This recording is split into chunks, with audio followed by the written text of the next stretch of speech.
Algunas escenas de este programa han sido recreadas.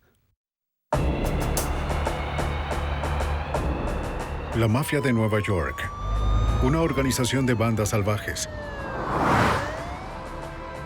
Para ganar riqueza y poder, blindan sus negocios y matan a cualquiera en su camino. John Gotti fue uno de los miembros de la mafia más crueles. Quería gobernar la ciudad de Nueva York. El FBI tuvo que detenerlo. La evidencia se acumula, no tienen sospechosos evidentes. El centro de comercio es bombardeado. Ted Kaczynski es arrestado.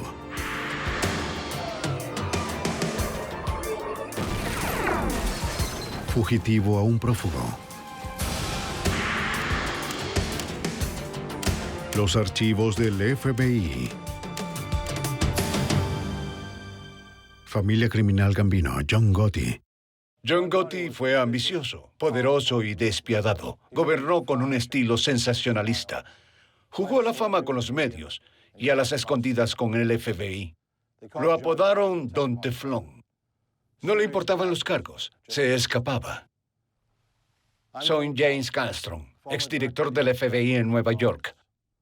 Cuando Gotti llegó al poder en el año 85, el crimen organizado tenía sus tentáculos en muchos negocios legítimos. Como en el ajedrez, los capos estaban protegidos por los peones. El trabajo del FBI era atravesar sus defensas y atrapar al rey. John Gotti, condenado. Nueva York es el hogar del crimen organizado en América. Con intimidación, terror y asesinatos, las 5 familias de la mafia de Nueva York corrompieron sindicatos, realizaron extorsiones y se infiltraron en cada industria importante de la ciudad. Los conflictos entre las familias criminales estallan entre quien controla cuál sindicato o qué industria. Estos conflictos son inevitables y resueltos de forma violenta. En la década de los 70, la familia Gambino surgió como la familia criminal más violenta y la más poderosa de la nación. Al llegar el fin de esa década, el FBI decidió que era momento de detener el reino del terror de la mafia.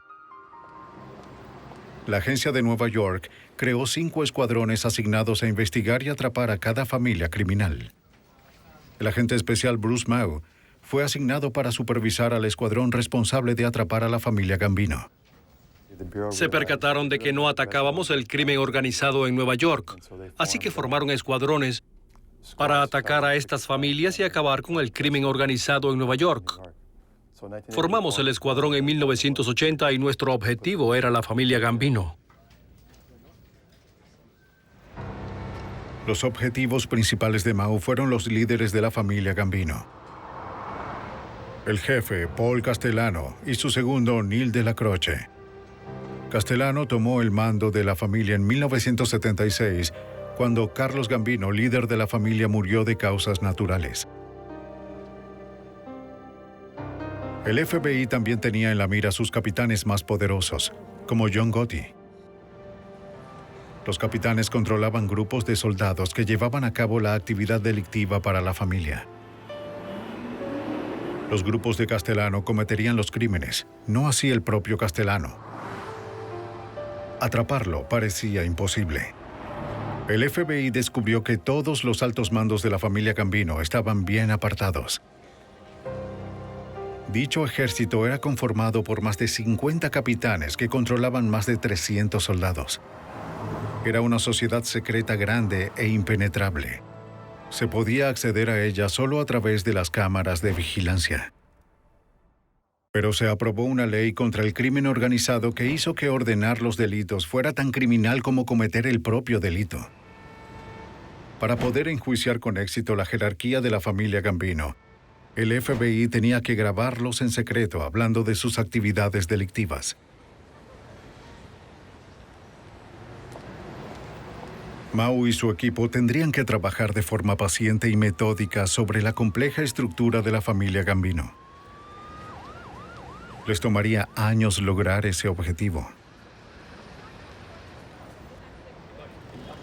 ¿Me puede ayudar? Soy el agente especial George Gabriel. Los agentes intentaron conocer más hablando con los residentes de los vecindarios en donde actuaba la mafia. Tal vez los reconozca. No. ¿Está seguro? Sí. Observe bien, puede que reconozca a alguien. Mírelas. Obsérvelas bien. Tome su tiempo. Pocas personas quisieron hablar. Solo quienes estaban adentro podían decirle a los agentes quiénes tenían el poder en la familia. Tuvieron que establecerse testigos e informantes que cooperaran. Traicionar a la mafia significaba la muerte. Los informantes serían difíciles de conseguir. Pero algunos estaban dispuestos a hacerlo. La mayoría eran criminales de bajo perfil dispuestos a confesar para evitar juicio y largas sentencias en prisión. Sin importar su interés, les dieron a los agentes algo que no tenían antes: una entrada a las operaciones criminales de la mafia Gambino. Castellano dirigió a la familia como una gran empresa. Apodado dentro de la mafia como el Papa, usó a los sindicatos para fortalecer su dominio en varias industrias de Nueva York. Louis Shilliro, jefe del FBI en Nueva York, era un experto en el crimen organizado. Una de las cosas más influyentes que hizo la familia Gambino fue el control de los sindicatos en Nueva York. Ejercieron una gran influencia con respecto a las personas del sindicato, en cuanto a la industria de construcción y en cuanto a los transportistas y el transporte. Al controlar a los sindicatos de Nueva York, la familia Gambino pudo controlar la construcción y tuvo una gran influencia en el mercado de ropas. Eso generó una enorme cantidad de base financiera para la familia. ¿Tienes los documentos? Castellano sabía cómo mantener sus intereses bajo control. Castellano se percató de lo importante que era gobernar usando el miedo y el terror, y usaba las armas de la familia. Tenía un equipo conocido por matar a personas, desmembrar cuerpos y todo tipo de cosas horribles. Aunque Castellano era el don de los negocios, era un sujeto recio, era impulsivo y temperamental, y te mataría sin pensarlo. Llegar de forma directa a Castellano sería muy difícil. Su hogar en Staten Island era una fortaleza bajo constante vigilancia por guardias armados. También instaló un sofisticado sistema de alarma. Los agentes no tenían pruebas concretas para sugerir que Castellano dirigía los crímenes desde su hogar. Sin aquella evidencia, una corte nunca autorizaría al FBI a colocar micrófonos o interceptar las llamadas en su hogar. Los agentes recorren las calles. Esperaban encontrar un eslabón débil para aprovecharlo, un miembro de la familia dispuesto a exponerse a la vigilancia electrónica. Supieron por los informantes sobre un grupo de la familia Gambino liderado por John Gotti, que operaba en Queens, con el cuartel general en el club privado llamado Birmingham and Fish Club. Algunos de los informantes del FBI estaban cerca de uno de los tenientes de Gotti, un hombre llamado Angelo Ruggiero.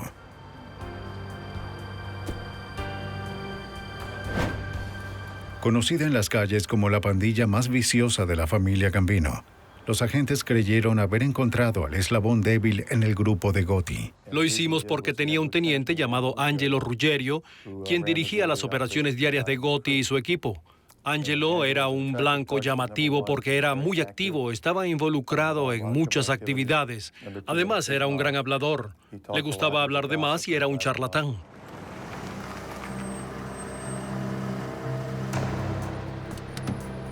Mao estableció equipos de vigilancia para identificar, grabar y registrar a cada persona que entrara al Club Bergin.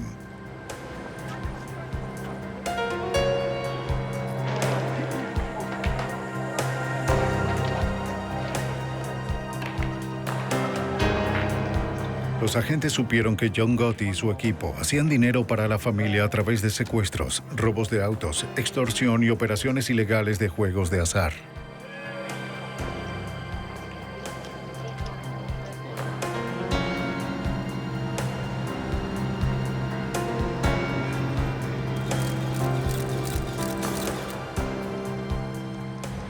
Los agentes supieron por los informantes que Ruggiero hablaba de negocios en el teléfono de su hija.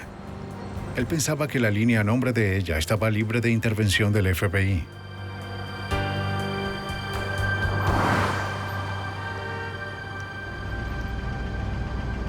El permiso para interceptar un teléfono privado es moderado. Los agentes deben convencer a un juez federal de que el blanco se ha involucrado en actividades delictivas y que es posible que la grabación genere más evidencia. Si las conversaciones no son de carácter delictivo, el dispositivo debe ser desactivado. Las declaraciones del informante bastaron para convencer al juez a finales del 81 de que el teléfono de la hija de Ruggerio debía ser interceptado. El escuadrón de Mau encontró una forma de infiltrarse en la familia Gambino.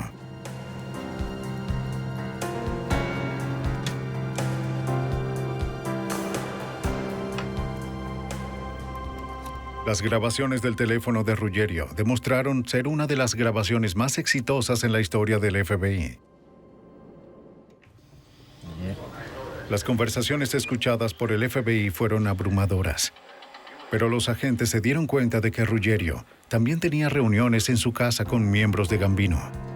Mau y su escuadrón tenían evidencia suficiente para justificar el colocar un micrófono en la casa de Ruggerio. Los agentes se metieron e instalaron el micrófono en su comedor y se fueron sin dejar rastro.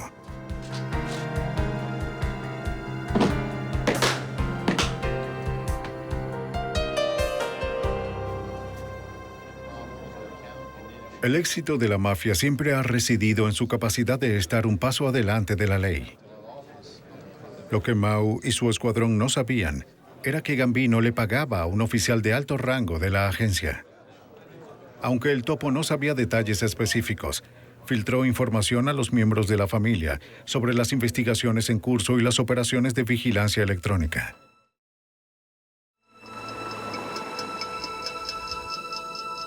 Ruggerio se volvió paranoico al saber que intervinieron su casa. Buscó por toda la casa, pero no encontró nada. No satisfecho, llamó a un profesional para hacer una búsqueda exhaustiva o rastreo de micrófonos.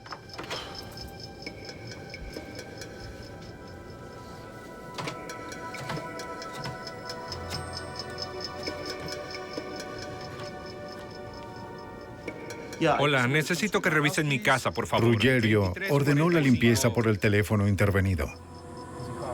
Cuando el FBI escuchó la conversación, sabían que tenían un problema. 2345 calle Richman. Hay un problema. Llamó a un inspector. Se desactivó de inmediato la intervención del teléfono para evitar la detección. Todo lo que hicimos se perderá. De ser descubierto, destruiría semanas de trabajo y enviaría al escuadrón de vuelta al principio. Y no había nadie tan conversador como Ruggerio. Alguien estuvo aquí. Bien. El inspector llegó con el equipo de detección electrónica más avanzado para el momento.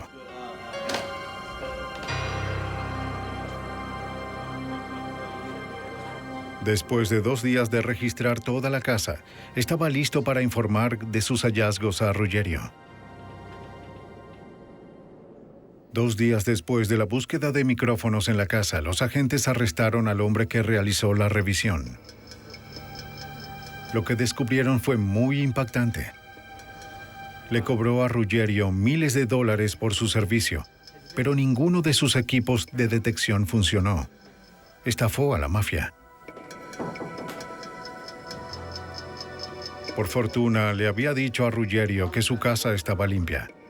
Fue un golpe de suerte para el FBI. No solo no descubrieron los micrófonos, ahora Ruggerio podía hablar sin inconvenientes en su casa. Y lo hizo sin preocuparse, directo a los micrófonos del FBI. Lentamente, el FBI se acercaba a los altos mandos de la familia Gambino. Para los agentes, las conversaciones valían oro. Cuando Ruggerio se reunió con sus compañeros, el FBI se enteró de una operación importante de tráfico de heroína dirigida por Ruggerio y el hermano menor de John Gotti, Eugene. Durante un periodo de 6 meses, Angelo y Eugene Gotti distribuyeron más de 50 kilos de heroína solo en Nueva York. El FBI tenía hasta el último detalle grabado. Había una regla dentro de la mafia. El tráfico de drogas estaba prohibido. El castigo por ser atrapado era la ejecución. Sin apelación y sin juicio. Ruggiero no tenía el permiso del jefe para manejar las drogas y sabía las consecuencias. Cualquiera de nuestros amigos que sean atrapados por drogas o que escucharan algo sobre drogas eran asesinados. No hay reuniones de negocios, nada. Los matarían. El gobierno sintió que tenía un caso sólido contra Ruggiero y Eugene Gotti. En septiembre de 1983 fueron acusados de dirigir una red importante de distribución de heroína y obstrucción de la justicia. Aunque todos los acusados pertenecían al grupo de John Gotti, no mencionaron su nombre en las conversaciones grabadas. Pero con la acusación, Castellano descubriría pronto que los hombres de Gotti estaban traficando droga. El descubrimiento de la operación con la heroína no fue la única información valiosa que descubrieron los agentes. Justo antes de su acusación de heroína, Ruggiero se reuniría con otros soldados y hablaría sobre cómo él y John Gotti irían a la casa de Castellano todos los domingos a una reunión. Les daría un resumen de lo sucedido en la casa de Paul. El papá esto, el papá aquello, se enojó con aquel. Todo lo que sucedía en la familia lo sabíamos por Angelo. Al día siguiente llegarían otros soldados y Angelo contaría todo de nuevo. Descubrimos todo lo que pasaba en la familia Gambino gracias a Angelo Ruggiero, John Gotti y Paul Castellano. Basados en el micrófono de Ruggiero, los agentes tenían una posible causa para intervenir la casa del jefe de Gambino, Paul Castellano.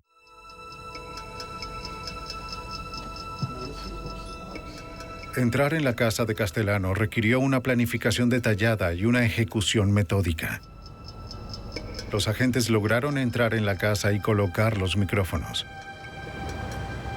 Poco después comenzaron a grabar las conversaciones que implicaban a Paul Castellano como el jefe de la familia Gambino, el hombre que supervisó una gran cantidad de fraudes que les cuesta a los contribuyentes millones de dólares cada año. Castellano se reuniría con sus capitanes de confianza para hablar sobre negocios. El FBI identificó a uno de esos capitanes como Sammy el Toro Gravano.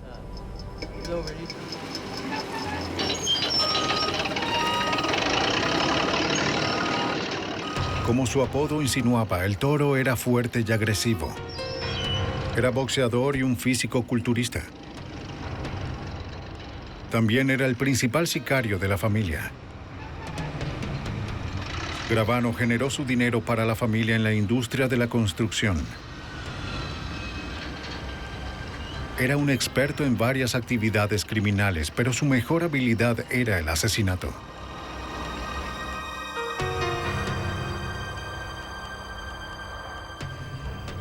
Mientras el FBI continuó investigando a los capitanes de la familia como John Gotti y Sammy el Toro, sus miradas seguían fijas en el jefe. En 1985, 2 años después de que Ruggiero fuera acusado, Paul Castellano fue arrestado y acusado junto con los otros jefes de la familia de Nueva York de docenas de extorsiones federales y conspiración. En libertad bajo fianza, Castellano siguió dirigiendo a la familia, aunque parecía estar concentrado en cómo vencer el caso del gobierno en su contra. John Gotti también enfrentaba sus propios problemas legales.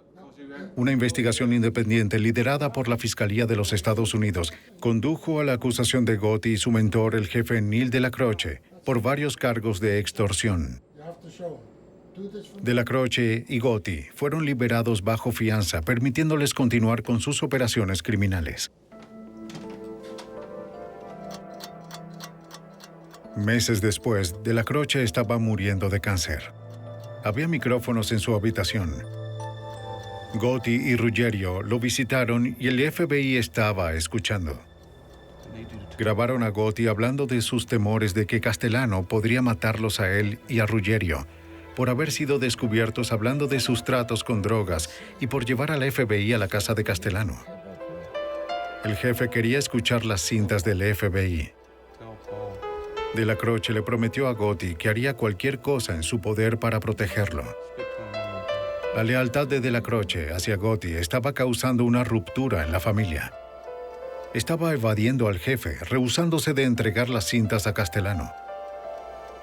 La familia Gambino se estaba dividiendo.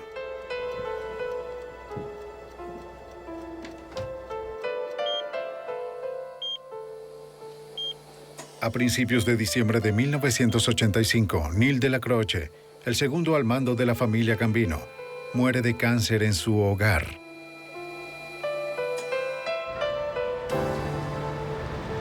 El 16 de diciembre, 2 semanas después de la muerte de la Croce, Castellano y su nuevo lugarteniente, Tommy Bilotti, se detienen en un restaurante lujoso en el centro de Manhattan para cenar con algunos socios. Al salir del automóvil, varios hombres se les acercaron y comenzaron a disparar.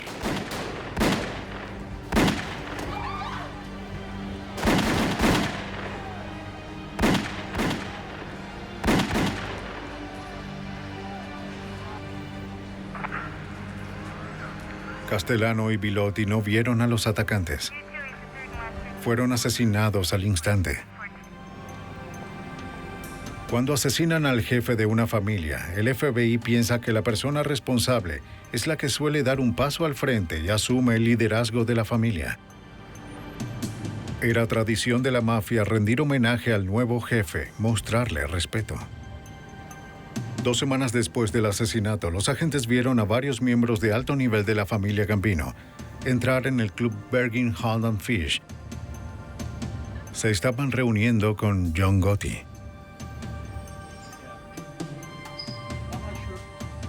El agente Mao y su escuadrón tendrían que planear de nuevo el ataque a los altos mandos de Gambino. John Gotti era el nuevo jefe de la familia.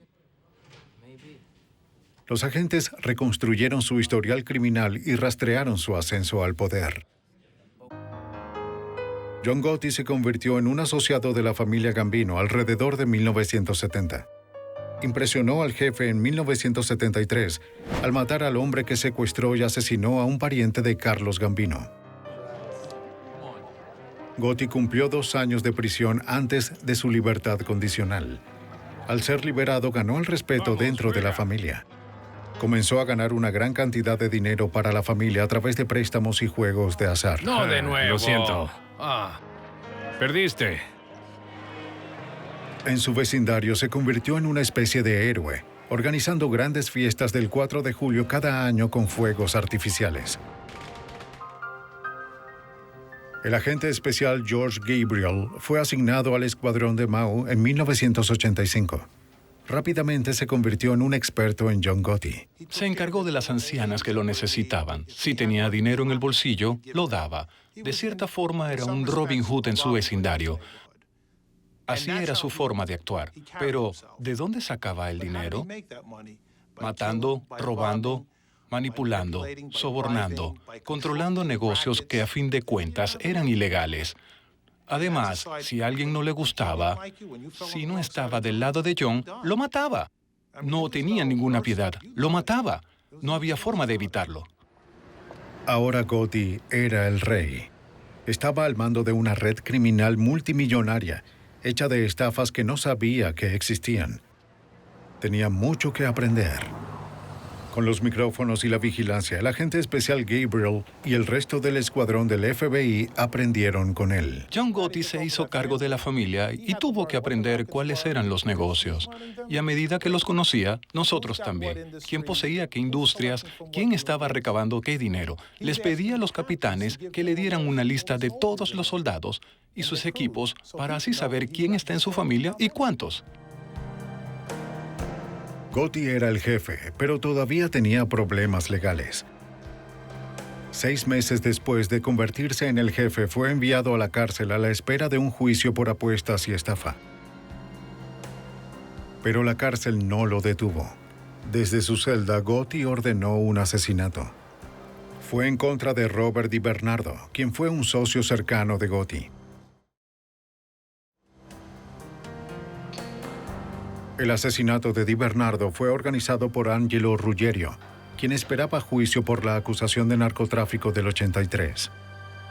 Angelo es uno de los pocos que tiene acceso a John en la cárcel, y él le dice que Robert DiBernardo está hablando mal de John a sus espaldas.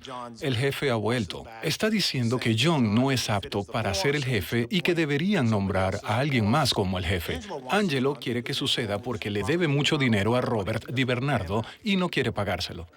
Estaba revisando estos contratos. Aquí hay algo extraño, ¿sabes? De parte de Gotti, Ruggerio le pidió a Sammy el Toro Gravano que organizara el ataque. ¿Quieres café? Sí, me gustaría un café. Trae un café. El 5 de junio de 1986, DiBernardo se presentó en una reunión en la oficina de construcción de Gravano. Todos lo saludaron como siempre. DiBernardo no debió sospechar nada. Oye, con respecto a los contratos, Le dispararon en la cabeza por detrás. Su cuerpo nunca fue encontrado. El FBI supo de su muerte por los informantes. Los agentes creían que el grupo de Gotti era el responsable del asesinato, pero necesitaban pruebas. En agosto de 1986, 2 meses después del ataque a DiBernardo, Gotti fue a juicio por las acusaciones de apuestas y de préstamos 2 años antes. Pero Gotti no era el objetivo principal en esa acusación. El caso fue armado en un principio para atrapar al terrateniente Neil Delacroce. El caso contra Gotti nunca fue sólido, pero un fiscal ambicioso vio la oportunidad de condenar a un jefe de la mafia.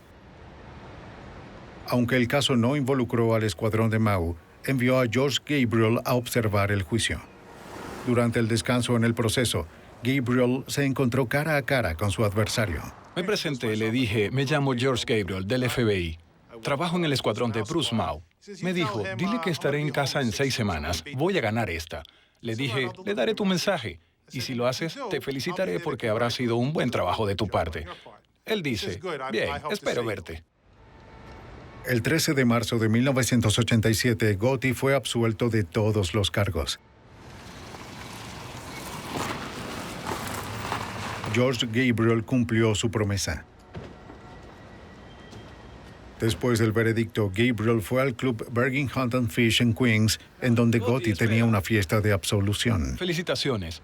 Te dije que sería el primero en felicitarte. Estoy impresionado. Te lo dije. Felicitó a Gotti.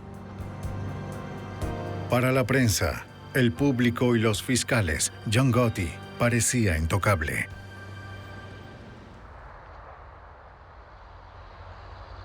Fuera de prisión, John Gotti reasumió su estatus de celebridad. En la ciudad fue visto en buenos restaurantes y clubes nocturnos, siempre muy bien vestido. Antes era conocido como Don Elegante. Ahora, con su absolución, se ganó el título de Don Teflón. Los cargos le deslizaban. Para los medios fue honrado como el perdedor que se enfrentó al gobierno y lo venció. Pero ahora era el turno de Mau de armar un caso contra Gotti. Me molesta cuando honran a un sujeto como él. Para mí es un ladrón, un criminal, un terrorista. No cree en nuestro gobierno, no cree en votar ni en las iglesias ni en las familias. Es un asesino en masa. ¿Cómo puedes honrar a este sujeto o volverlo un modelo a seguir? Es muy molesto para mí. ¡Por el amor de Dios! Para armar un caso en contra de Gotti, Mau tuvo que averiguar en dónde dirigía su negocio. Los micrófonos del FBI colocados en el club Bergin Hunt and Fish no servían. Desde que se convirtió en jefe, Gotti no pasaba mucho tiempo allí. El escuadrón se respaldó sobre los informantes para averiguar en dónde Gotti realizaba sus reuniones de alto nivel. ¿Dónde se reúne? Le tomó 8 meses, pero a principios de 1988 encontraron la nueva sede de Gotti. Gotti convirtió el club Revenite en Little Italy en su cuartel general. Fue un gesto simbólico por parte de Gotti. El Revenite era el antiguo club de su mentor, Neil Delacroce. Gotti se reuniría aquí con sus capitanes para dirigir los negocios. Los agentes alquilaron un apartamento al final de la calle Revenite. Se instaló una cámara de largo alcance para registrar a todos los que entraban y salían del club. En febrero de 1988, el FBI obtuvo la aprobación de la corte para colocar micrófonos en el Rivernight. Con 30 o 40 personas en la habitación, era difícil descifrar las conversaciones. Porque siempre había cintas de ruidos blancos reproduciéndose en el club. Escuchar las conversaciones con eso era imposible. Pero el FBI tenía que tener las órdenes de John Gotti grabadas para acusarlo de dirigir la familia Gambino.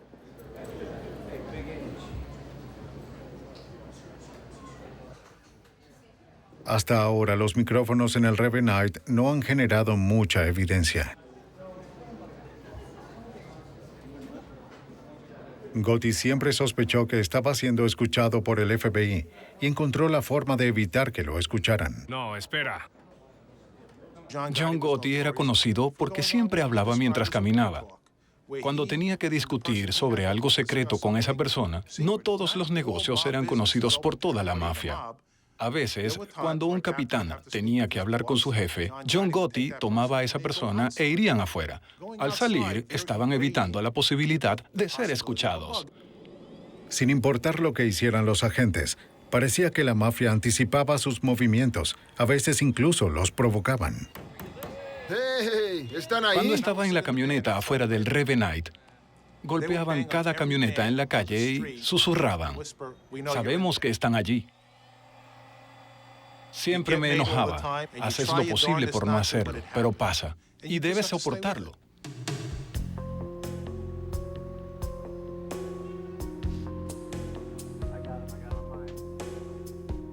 John Gotti ordenó otros ataques lejos del alcance de los micrófonos del FBI. Esta vez fue Louis Melito, un soldado de Gambino cuya lealtad hacia Gotti era sospechosa. Gotti sintió que Melito era una amenaza para la familia, dado que Melito fue un socio cercano de Paul Castellano y de Tommy Bilotti. Sammy el Toro aceptó en supervisar el ataque. Él tampoco encontró uso para Melito. Sammy sentía que estaba intentando entrar a la industria de la construcción. Le dispararon a Melito bajo la supervisión de Gravano. Sacaron su cuerpo y nunca lo encontraron. El FBI supo del ataque a través de los rumores de los informantes. Pero de nuevo no había evidencia sólida sobre Gotti para arrestarlo. Gotti estaba ordenando asesinatos justo enfrente del FBI. El juego del gato y el ratón aumentó y también lo hizo la presión sobre el FBI para evitar que ordene más asesinatos. Mao sabía que estaba pasando algo por alto. Gotti debe estar hablando, pero el FBI no sabía en dónde. En diciembre de 1988, Bruce Mao decidió que era hora de cortar la grabación y reagruparse. Fue un momento muy frustrante porque sabíamos que estábamos cerca. Teníamos a estos sujetos en video, los veíamos entrar y salir, vimos las caminatas en la calle, estábamos muy cerca, pero muy lejos de alcanzar nuestros objetivos. Se apagaron los micrófonos, pero el escuadrón de Gambino del FBI no se rindió. Establecieron un nuevo informante que les contó que a veces Gotti estaba en una conversación intensa con uno de sus hombres en el Rivernight. Luego de pronto dejarían la mesa e irían por un pasillo detrás del club. Por lo general desaparecían unos 10 o 15 minutos. Las reuniones en el pasillo eran sin duda incriminatorias. Y en un pasillo silencioso, los micrófonos del FBI podían captar las conversaciones. El escuadrón de inmediato aprovechó la oportunidad.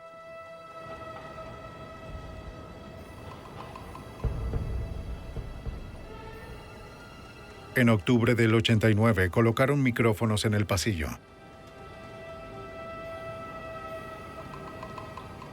Grabaron la reunión de Gotti con varios miembros de la familia Gambino.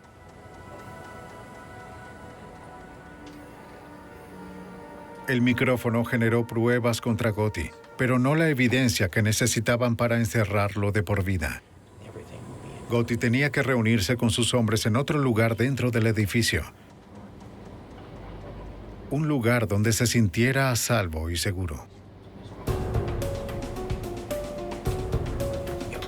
Son $50,000. De acuerdo.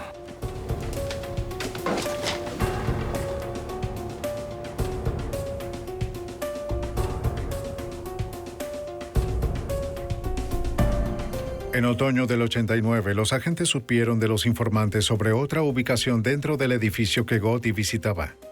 Nettie Cirelli era viuda. Su esposo Michael fue el portero del Club Revenite. Cuando murió, ella permaneció en el apartamento que compartían a 2 pisos arriba del club. Se creía que Gotti usó el apartamento de la señora Cirelli para hablar sobre negocios familiares. Entrar en el apartamento de la señora Cirelli sin ser detectados iba a ser un problema. No salía mucho. Cuando el Escuadrón de Operaciones Especiales del FBI trató de encontrar la manera de entrar, los agentes descubrieron que la señora Cirelli dejaría la ciudad en las vacaciones de Acción de Gracias.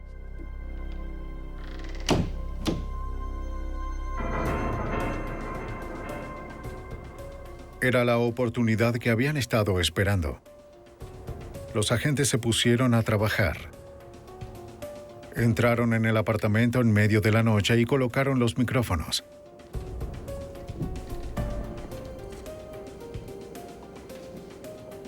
El 30 de noviembre de 1989, la primera conversación grabada en el apartamento de la señora Cirelli se escuchó de forma clara. Todos los participantes hablaron sin trabas.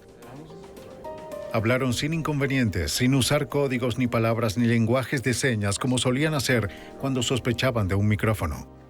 Durante semanas, los agentes escucharon las conversaciones del apartamento.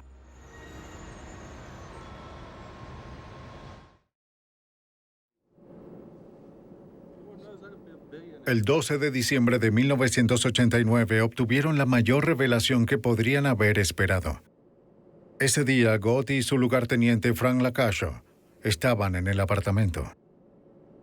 En una conversación sin sentido, Gotti dejó una pista que luego lo perjudicaría. Explicó las estafas de los sindicatos y otros crímenes. Habló sobre ordenar los asesinatos de varias personas. Los agentes que esa noche vigilaban a Gotti apenas podían creer lo que escuchaban. Lo más impactante para los agentes fue lo que escucharon decir de Gotti sobre Sammy Gravano. Durante más de una hora, Gotti dijo barbaridades de Sammy.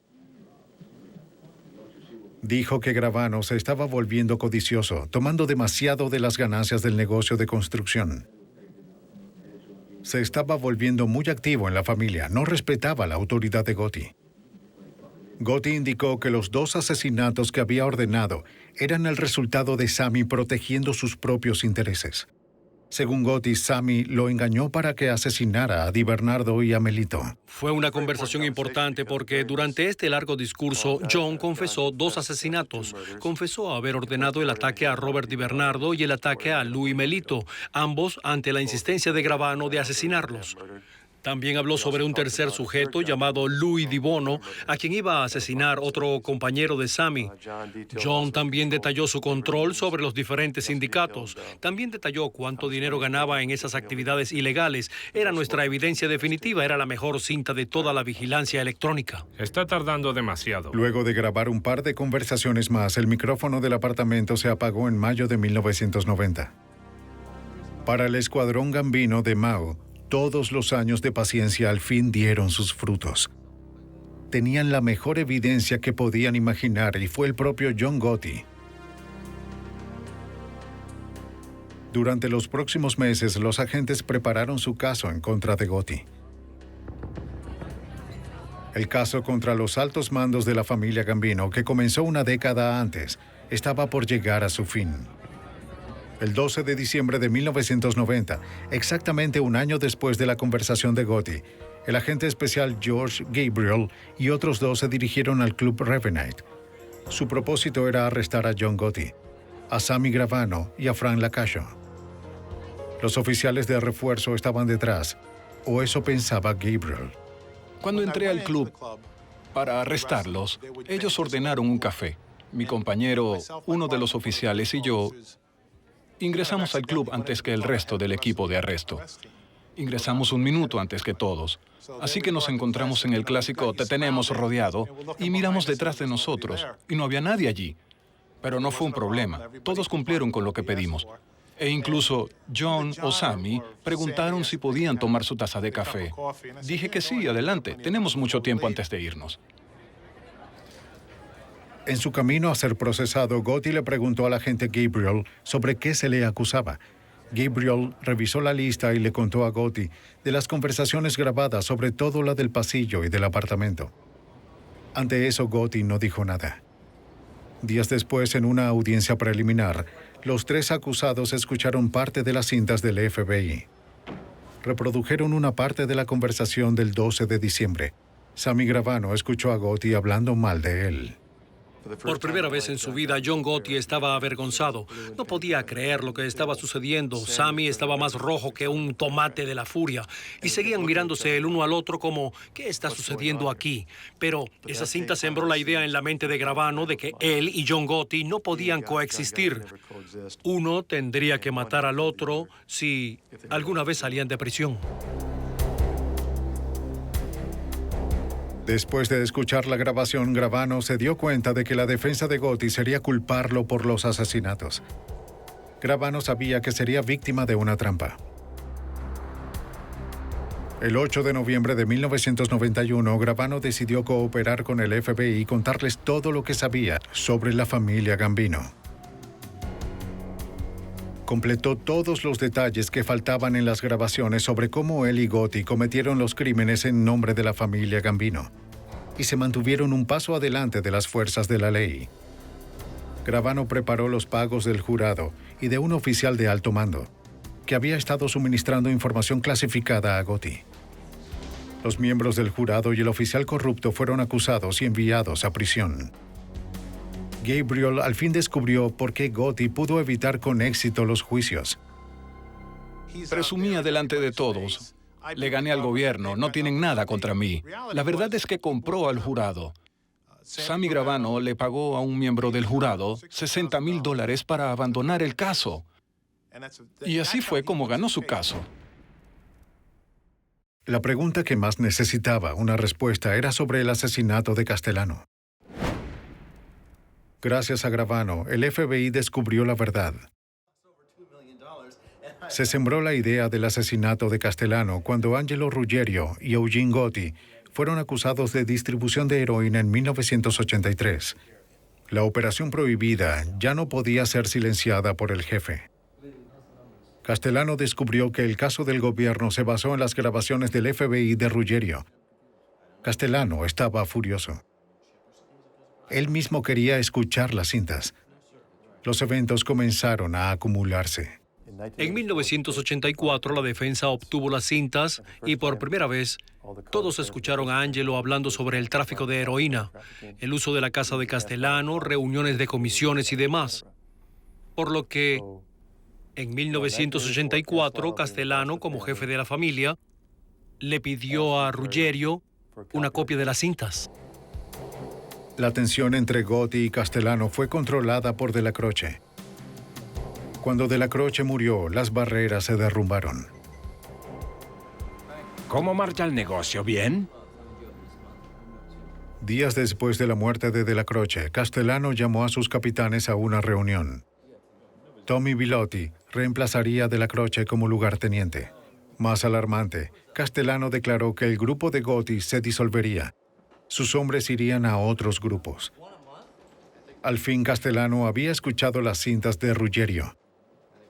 Le dieron al gobierno un caso tan bueno que después del juicio probablemente no quedaría nada del grupo de Gotti. Gotti estaba furioso y sabía que él era un blanco. Tiene que haber seguridad. Hubo quejas entre los miembros de que Castellano estaba preocupado por sus problemas legales y no estaba prestando atención a la familia. Algunos pensaron que estaba guardando mucho dinero para sí mismo y no repartiéndolo entre los soldados y los capitanes. Gotti comenzó a tomar el control. Hizo que Angelo Ruggiero les hablara a 3 de las 4 familias. Quería saber si harían la vista gorda si algo le llegara a pasar a Castellano. Las familias dijeron que no interferirían. Gotti escogió con precaución a algunos soldados para el ataque. Hubo un miembro en particular de Gambino cuyo apoyo sería vital para que el ataque tuviera éxito.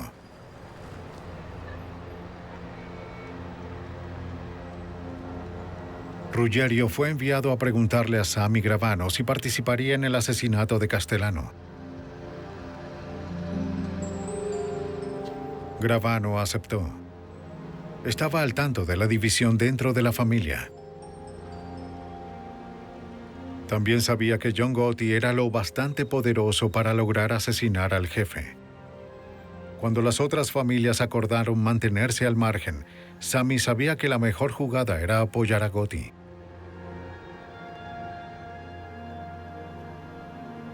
Gotti armó un equipo de 5 miembros de la familia Gambino para planear el asesinato de Castellano. Se hicieron llamar el Puño de los 5. Atacar al jefe de la familia más grande de la mafia fue una labor memorable. El Puño tendría que ubicar a Castellano lejos de sus seguidores. Y sabían que Castellano estaba bajo constante vigilancia de la ley. El ataque debe ser en algún lugar en donde el FBI no pueda seguirlo. Su mejor oportunidad llegó en diciembre de 1985. Castellano les pidió a 5 de sus capitanes que se reunieran con él para cenar en Spark Steakhouse en Manhattan. Pero uno de los capitanes era miembro del Puño. La noche antes del ataque, el Puño se reunió en una oficina de construcción usada por Gravano.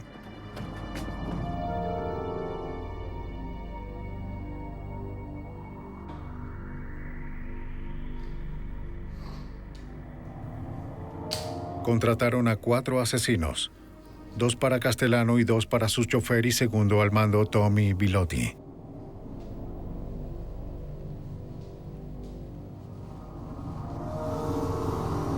Los asesinatos fueron planeados con detalle. El 16 de diciembre, el equipo se reunió en un parque a 2 kilómetros de Sparks. Los 4 asesinos vestían igual, un sombrero negro y un abrigo claro. Si los testigos los veían, lo más probable era que los recordaran por lo que llevaban en vez de sus rostros. Los 2 primeros asesinos debían esperar afuera de Sparks. Angelo Ruggerio fue uno de los 4 refuerzos que bloquearía todas las vías de escape. Gotti y Gravano observaban desde la calle en su auto estacionado, listos para disparar de ser necesario. Si algo salía mal, si fallaba en la calle, debían entrar en Sparks disparando hasta asesinar a Castellano y a Bilotti. Sin importar quién se interpusiera, Castellano y Bilotti debían morir. Era de noche cuando Gotti y Gravano se dirigieron hacia Spark Steakhouse.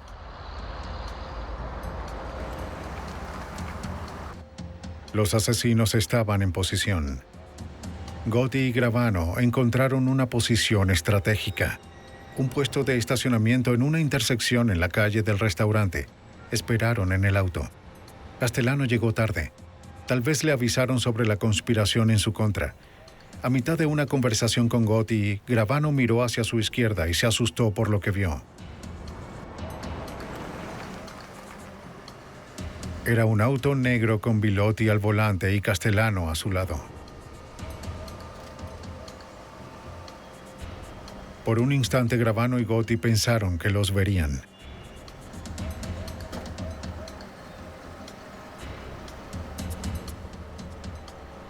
Pero la luz cambió y el auto avanzó. Están en un auto negro. Gravano avisó por radio. Era el momento.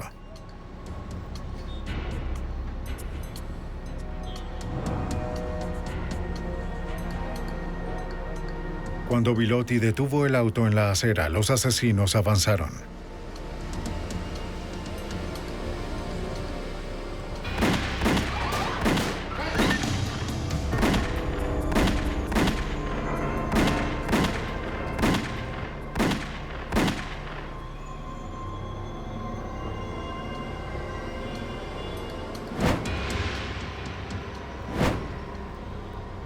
Paul Castellano y Tommy Bilotti yacían fuera del auto, cada uno con 6 disparos.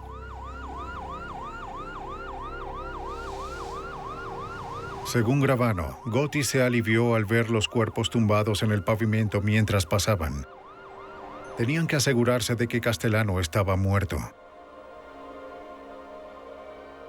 El recuento detallado de Gravano puso fin a la especulación.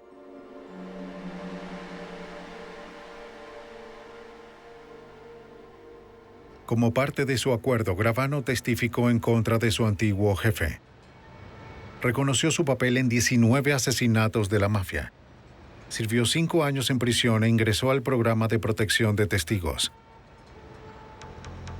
El 2 de abril de 1991, John Gotti fue declarado culpable de 5 asesinatos, incluidos los de Paul Castellano y Tommy Bilotti. También fue declarado culpable de otros crímenes como obstrucción a la justicia y crimen organizado. Incluyeron el soborno de un oficial, la manipulación de jurados, juegos de azar, apuestas, evasión de impuestos e intento de asesinato. John Gotti viviría su vida en una prisión federal, despojado de su público, sus trajes costosos y de su estilo extravagante.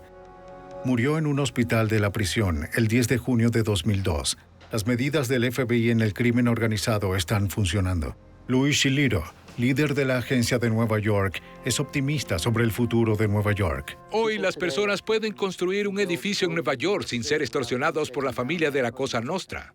Creo que pueden recoger la basura de un restaurante de Nueva York sin ser amenazados, si no la recoge un recolector en particular. Las personas hoy pueden competir en el mercado de pescado de Fulton sin la necesidad de pagar a una de las familias criminales de Nueva York. Así que hemos avanzado, sin duda. Creo que aún queda mucho por hacer, pero creo que en general las personas de Nueva York están comenzando a sentir los efectos del esfuerzo. La batalla continúa en Nueva York. Las familias de la mafia continúan saqueando y siguen matando. Pero gracias a los esfuerzos continuos del FBI, las personas de Nueva York comienzan a sentir alivio a medida de que más y más mafiosos como John Gotti son sacados de las calles.